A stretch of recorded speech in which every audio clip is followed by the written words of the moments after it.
On a un problème énorme, ça, tout le monde est d'accord. Par contre, réaliser que les solutions sont là et les mettre en place et les déployer, ça, il manque des acteurs. Ok, bienvenue à tous pour ce nouveau talk de l'occasion. Et aujourd'hui, on a le plaisir de recevoir Mathieu. Bienvenue à toi, Mathieu. Tu vas nous parler un peu de ton parcours, de qui tu es et de comment tu en es arrivé à ce beau projet. Trop bien. Merci beaucoup pour cette intro et cette invitation aussi. Moi, je m'appelle Mathieu, j'ai 27 ans. J'ai deux grosses passions qui ont guidé pas mal de mes choix. La première, c'est la passion pour le sport d'endurance. Et la deuxième passion, c'est la préservation de l'environnement, qui est très liée à la première parce qu'en fait, c'est dans ces moments de fragilité, en plein milieu des éléments, dans les montagnes, dans les océans, qu'on se sent grandir, une sorte de responsabilité de se dire ok, j'ai envie de protéger le tout dans lequel j'ai la chance de vivre. Et donc, ces deux passions-là m'ont amené, juste après mes études, à faire un tour du monde en vélo sur les solutions face aux déchets plastiques. Donc pendant un an, je suis parti avec mon cousin. On a pédalé 18 000 km dans 17 pays pour rencontrer à chaque fois des acteurs locaux qui ont trouvé des solutions, que ce soit des bioplastiques en Indonésie, des mesures politiques au Rwanda, du recyclage informel dans les favelas au Brésil. On a un problème énorme, et ça, tout le monde est d'accord. Par contre, réaliser que les solutions sont là et les mettre en place et les déployer, ça, il manque des acteurs.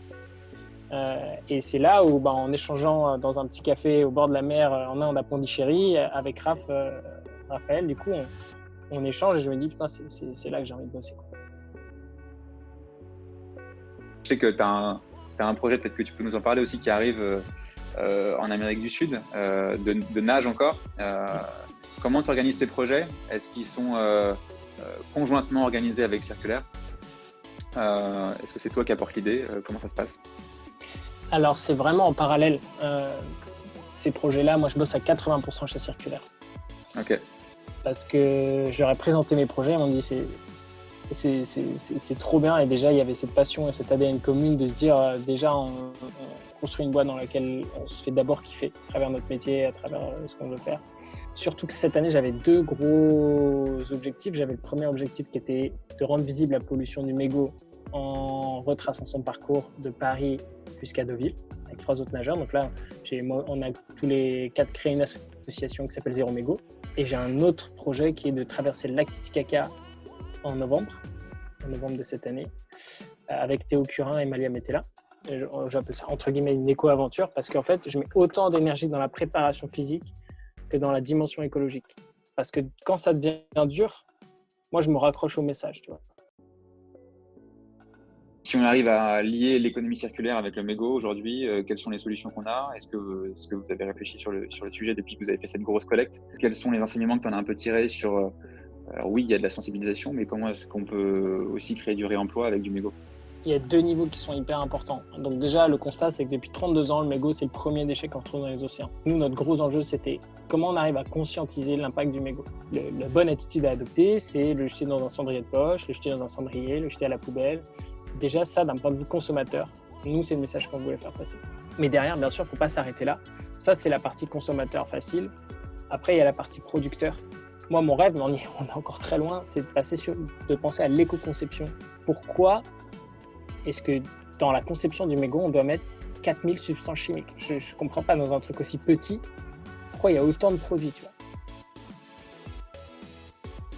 Est-ce que tu peux nous parler un peu de quelques initiatives qui vous ont, que vous avez trouvé chouettes récemment? Pour dire un mot sur le club, pour qu'on comprenne en fait d'où ça sort, moi, mon job chez Circulaire, c'est de connecter des gens autour de l'économie circulaire.